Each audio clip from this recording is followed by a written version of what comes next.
અમરેલી જિલ્લામાં સ્થાનિક સ્વરાજની ચૂંટણીને લઈને નગરપાલિકાઓમાં ઉમેદવારી ભરવાની હોડ જોવા મળી હતી।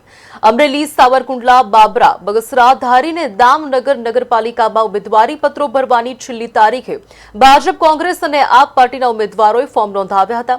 આ સમય દરમિયાન અમરેલી જિલ્લા એનએસયુઆઈ પ્રમુખ સાહિલ શેખે કોંગ્રેસમાંથી રાજીનામું આપી ભાજપનો કેસરીઓ ધારણ કર્યો। તેમણે સાવરકુંડલા નગરપાલિકાના વોર્ડ નંબર 9માં ભાજપ ઉમેદવાર તરીકે જાહેર કરવામાં આવ્યા। સાહિલ શેખે જણાવ્યું કે તેઓએ કોંગ્રેસ માટે 11 વર્ષ સુધી કામ કર્યું, પરંતુ યુવાનોને આગળ આવવા કોંગ્રેસે ક્યારેય તક આપી નથી।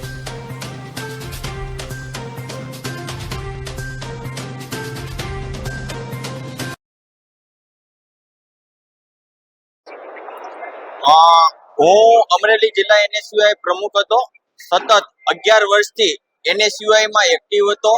યુવાનો અને વિદ્યાર્થીઓના પ્રશ્ન ઉઠાવ્યા છે અને વિદ્યાર્થીઓ માટે ઘણા પ્રશ્નોનું નિરાકરણ પણ લાવેલું છે અને 11 વર્ષ સતત કોંગ્રેસ પાર્ટીની પાંખ એનએસયુઆઈ માં એક્ટિવ રહ્યો, છતાં પણ કોંગ્રેસ પાર્ટીમાં ક્યાંક ને ક્યાંક યુવાઓને સાઇડલાઇન કરવામાં આવતા હોય છે અને પ્રદેશ કક્ષાએ પણ મેં રજૂઆત કરેલી હોવા છતાં કોઈ સ્થાનિક નેતાઓ દ્વારા સાઇડલાઇન અને યુવાઓ આગળ ન આવે તે માટે સતત પ્રયત્ન કરતા હોય છે। તે માટે આજે મેં અમરેલી જિલ્લા એનએસયુઆઈ પ્રમુખ પદેથી રાજીનામું આપ્યું। સાવરકુંડલા શહેરની અંદર 9 વોર્ડ છે, 36 ઉમેદવારો છે।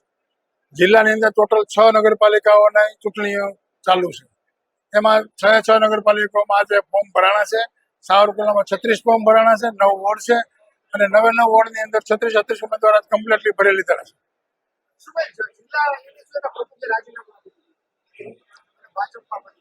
હા, એ લોક ચર્ચાનો વિષય છે, પણ પોતપોતાનો અધિકાર છે।